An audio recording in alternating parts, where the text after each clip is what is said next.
ہے ہماری میراث تو قرآن کریم ہے. قرآن کی تلاوت کو لازم پکڑیں.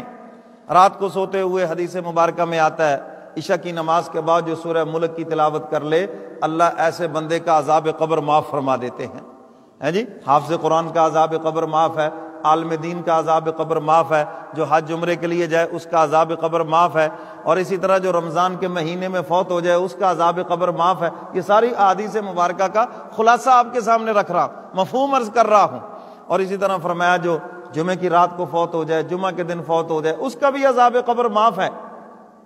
اب آپ کہیں گے اگر یہ اعزاز نہ مل سکے تو پھر کیا کرے؟ تو فرمایا جو عشاء کی نماز کے بعد سورہ ملک کی تلاوت کر لے اللہ اس کا بھی عذاب قبر معاف کر دیتے ہیں. اب آپ عشاء کی نماز کے بعد مسجد میں بیٹھ کے پڑھ لیں, عشاء کی نماز کے بعد بستر پہ لیٹ کے پڑھ لیں, زبانی پڑھ لیں, دیکھ کے پڑھ لیں, جیسے مرضی پڑھ لیں. حدیث مبارکہ میں اتنے ہی الفاظ ہیں جو سونے سے پہلے سورہ ملک کی تلاوت کر لے اور جو شروع کرے پھر مرتے دم تک اس کو ختم نہ کرے, فرمایا یہ ایسا خوش نصیب ہے اللہ اس کا عذاب قبر معاف کر دیتے ہیں. تو رات کو سوتے وقت بھی قرآن کی تلاوت ہو گئی اور صبح فجر کے بعد بھی قرآن کی تلاوت ہو گئی. صبح کا آغاز بھی قرآن کی تلاوت سے ہوا, رات کا بھی قرآن کی تلاوت سے ہو گیا. تو میرے محترم سامعین, حضور کی آمد کا پہلا مقصد ہی قرآن کی تلاوت ہے, اور آپ کی آمد کا دوسرا مقصد ہے قرآن کا سمجھنا, اور اپنی عقل سے نہیں سمجھنا. فاسألوا اہل الذکر ان کنتم لا تعلمون, اہل علم سے پوچھ کر, مرضی سے ترجمہ نہیں کرنا, جو جی میں آ گیا جی, جو سمجھ میں آ گیا وہ کر لو. یہی تو کافر کہتے تھے قرآن نازل ہو گیا ہمیں نبی کی ضرورت نہیں ہے, ہاں ہم عربی دان ہیں بس پڑھ لیں گے جو ہمیں سمجھ آ جائے گا بس ٹھیک ہے. نہیں, فرمایا فاتبعونی, محبوب کی اتباع کرو. قرآن کی جب آیت اترتی تھی حضرات صحابہ کرام پوچھتے تھے, حضور علیہ الصلوۃ والسلام بتاتے تھے قرآن کریم کی یہ آیت فلاں سپارے میں فلاں صورت میں, اس آیت سے پہلے اس آیت کے بعد اس کو رکھو, اور پھر حضور اس کا مطلب اور مقصد بھی واضح فرماتے تھے کہ اس میں کیا بیان کیا گیا ہے. حضرت عبداللہ ابن مسعود رضی اللہ تعالیٰ عنہ پہلے مفسر قرآن ہیں, دنیا میں جتنی تفسیریں ہیں یہ سب اسی کی شرح ہے.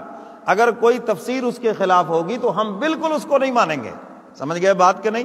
تو میرے محترم سامعین, قرآن سمجھیں حضرات علماء کرام سے, اور آپ کے لیے یہ کتنی بڑی خوشخبری خوش نصیبی کی بات ہے کہ آپ کی آنکھوں کے سامنے یہ مدرسہ موجود ہے, حضرت موجود ہیں, علماء موجود ہیں, قاری صاحب موجود ہیں. یعنی قرآن سیکھنے کی بھی سہولت ہے, قرآن سمجھنے کی بھی سہولت ہے. تو حضور کی آمد کا یہ دوسرا مقصد, اور حضور کی آمد کا تیسرا مقصد ہے حکمت, آپ کی سنت, آپ کا طریقہ. دنیا کا کلچر, دنیا کی تہذیب چھوڑیں اور حضور کے طریقے کو اختیار کریں. اللہ تعالیٰ کو اپنا محبوب پیارا ہے اور محبوب کی ادائیں پیاری ہیں, اور جو محبوب کی اداؤں کو اپنائے گا وہ بھی خدا کا پیارا ہو جائے گا.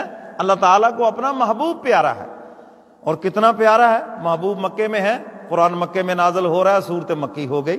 محبوب مدینے میں ہے, قرآن مدینے میں نازل ہو رہا ہے, صورت مدنی ہو گئی ہے. اللہ تعالیٰ کو اپنا محبوب اتنا پیارا ہے. اور قسمیں اٹھائی, فرمایا لا اقسم بہذا البلد, مجھے قسم ہے اس شہر کی, مکہ مکرمہ کی قسم ہے. اے الہ العالمین, آپ مکہ مکرمہ کی کیوں قسم اٹھا رہے؟ یہاں پر تو کوئی گلشن نہیں ہے, کوئی باغات نہیں ہے, کس لیے قسمیں اٹھائی جا رہی ہے؟ یہاں پر حج اور عمرہ ہوتا ہے کیا اس لیے قسمیں اٹھائی جا رہی؟ فرمایا نہیں نہیں, اگر ان چیزوں کی وجہ سے میں نے قسمیں اٹھانا ہوتی پہلی کتابیں تورات انجیل زبور میں شاید قسمیں اٹھا دی جاتی, لیکن اس وقت مکہ کی قسمیں نہیں اٹھائی گئیں, آج اٹھائی جا رہی ہیں. وَأَنْتَ حِلٌّ بِهَذَا الْبَلَدِ, میں اس لیے مکہ کی قسمیں اٹھا رہا ہوں کہ مکہ کی گلیوں میں مجھے اپنا محبوب چلتا پھرتا نظر آتا ہے.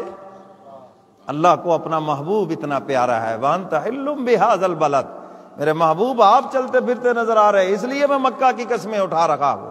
تو اللہ کو اپنا محبوب پیارا ہے, محبوب کی ادائیں پیاری ہیں, اور جو بندہ محبوب کی اداؤں کو اپنائے گا وہ خدا کا پیارا ہو جائے گا. حضرت موسیٰ علیہ الصلوۃ والسلام کے دور میں نا ایک آدمی ان کی نقلیں اتارتا, اور کیا کرتا ہے, حضرت موسیٰ علیہ الصلوۃ والسلام کی طرح لاٹھی پکڑتا اور چوک میں آ جاتا, تقریر کرتا, مذاق اڑاتا, وہ ادھر آؤ وہ ادھر آؤ, موسیٰ کلیم ایسے تقریر کرتے ہیں, لوگ ہنستے. اللہ کی شان, جب اللہ کا عذاب آیا اور کافر ہلاک ہو گئے, اللہ نے اس کو چھوڑ دیا.